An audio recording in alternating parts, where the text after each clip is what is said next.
Becoming ripe. 3, 2, 1.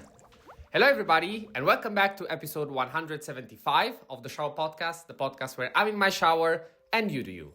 I'm your host, Chip, and be honest, how good are you at picking avocados at the supermarket? I'm serious. Some are very good, some are very bad. I fall into the very bad category.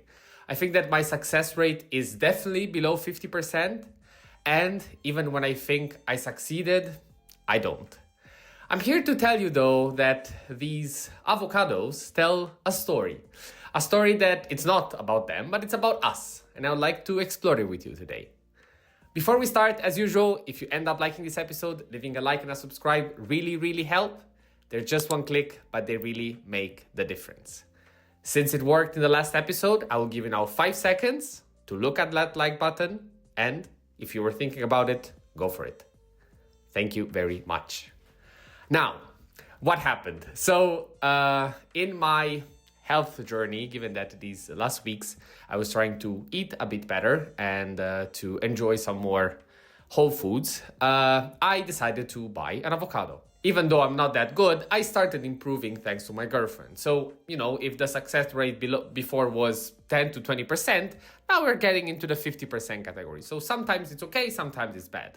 Of course, I'm not talking about, going for something that's completely unripened, but, that sweet spot in which it's not too soft, but it still has enough texture to enjoy it. Turns out this time I failed. Even though I know I tested it in the supermarket and I was pretty sure it was good, when I opened it, I realized that it wasn't ready yet. It was almost there, but couldn't really use it. So now, I didn't know what to do, so I left it in the fridge. Problem is that even if you leave them in the fridge, they more or less stay in that condition. Once you open them, you can't do much.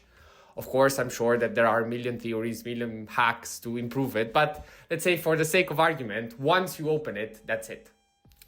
And this reminds me a lot of what happens to all of us every single day, the moment that we try to execute an idea. You have it in mind, it's all perfect, it's equal to us going to the supermarket and deciding which avocado to pick, and we decide, okay, this is the one that I want to go with. So that's your idea. And, you go buy it, bring it home, you imagine all the recipes that you're going to do, it's going to be fantastic. And in your case could be a business idea, all the money you're going to make, or, how good your life will be after you will finish your university or whatever, any idea that you have picked for you and which you are excited about. Turns out though that in life, in order to get that, you have to fail a lot. And I'm sure that every person that, again, has mastered the craft of picking avocados has gotten through a series of bad ones. And what do you do though? The moment that you get something that is bad, how can you improve on that? Everybody knows the lecture that the problem of doing a mistake is not the mistake itself. The real mistake would be to just ignore the fact that it happened and try to always go for something that works. That is simply impossible. And what you can do is actually make something out of it. Where did I go wrong? What did I choose wrong? What should I try to look for my next avocado? And in the case of mine now, indeed, I was close enough that the one that I have in the fridge, it's barely okay, to enjoy it and use it. But some other times it might just happen that it's not. So instead of just throwing it away and be frustrated with it, try to make something out of it. Invent a recipe, or I don't know what you can do with an avocado that's not that good. I don't eat them all that often.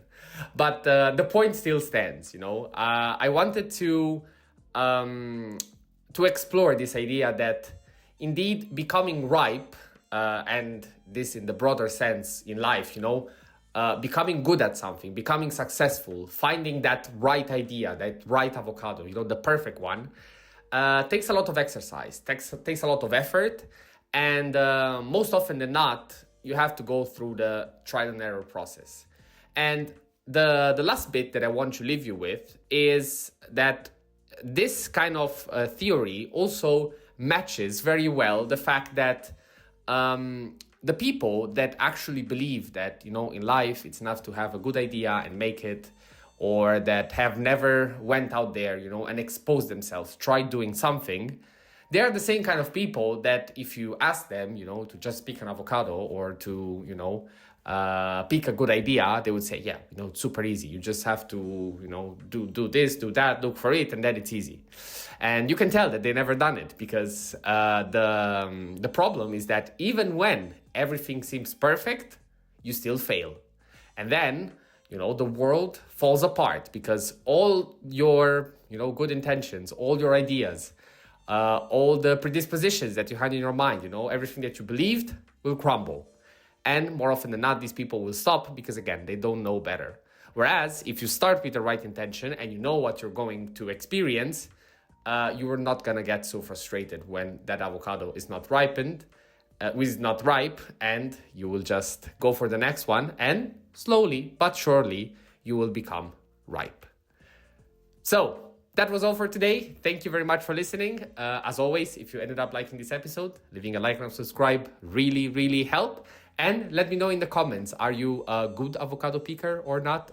Do you think it's hard? Again, I don't think it's necessarily hard, but I don't know.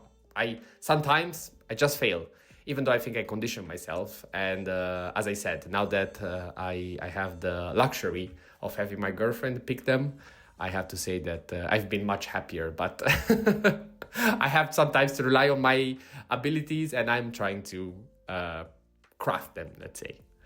So, thank you very much. And as always, stay consistent, stay resilient.